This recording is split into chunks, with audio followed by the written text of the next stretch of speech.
For decades, this glamorous black and white shot was air travel, a luxury for the rich, the powerful, the elite. It was a walled garden, and most of us were on the outside.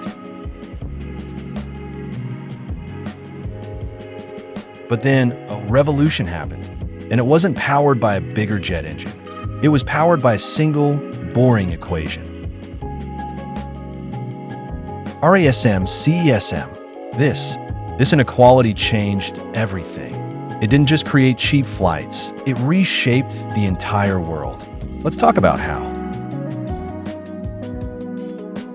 For airlines, profit has always been a brutal math problem. You need your revenue per seat to be higher than your cost per seat. Legacy airlines solved it with high fares and complex hubs. It worked, but it was fragile. Then came the disruptors, the low-cost carriers, and they looked at this equation and said, let's hack the cost side. How? One plane type, cheaper secondary airports, no free peanuts, and the master stroke, turnaround times. They got planes back in the air in 30 minutes. A plane on the ground is a money-losing machine. A plane in the air is a profit machine. But cutting costs was only half the battle. They also reinvented revenue. They introduced the teaser fare. A price so low it was almost an impulse buy. €9.99. But here's the genius part. Unbundling. The seat is cheap. But the bag? That's extra. The window seat? Extra.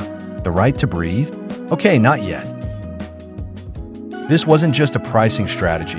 It was a psychological masterpiece.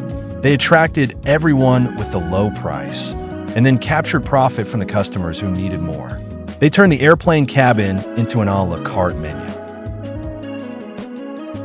This is where the story gets bigger than airlines. This economic model became a geopolitical force. LCCs didn't just fly to major hubs. They connected smaller, cheaper airports. And in doing so, they created entirely new tourist destinations. Towns that were once ignored saw an invasion of tourists. They didn't just take market share.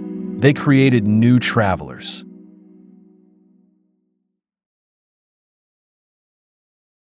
A student could now afford a weekend in Portugal. A family could holiday in Greece. This was the democratization of travel, and it created a vicious, beautiful cycle.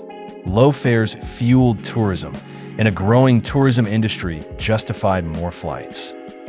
But every revolution has a cost. This incredible access led to a new problem: over-tourism. Some cities became victims of their own popularity, struggling with the weight of millions of new visitors. And it forces a tough question. What is the environmental cost of all this travel? The LCC model made the world more connected than ever before, but it also dramatically increased the number of flights in our skies. This is the challenge for the next chapter.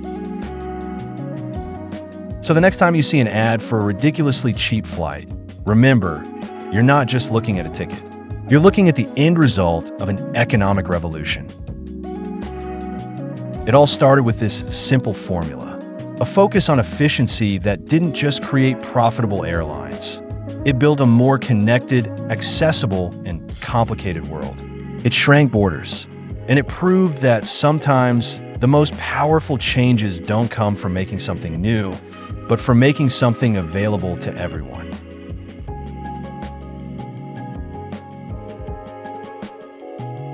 This is Gavril Talks Business.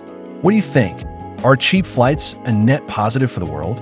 Let's have a smart conversation in the comments. And if you enjoyed this dive into the hidden forces shaping our world, hit that like button and subscribe for more.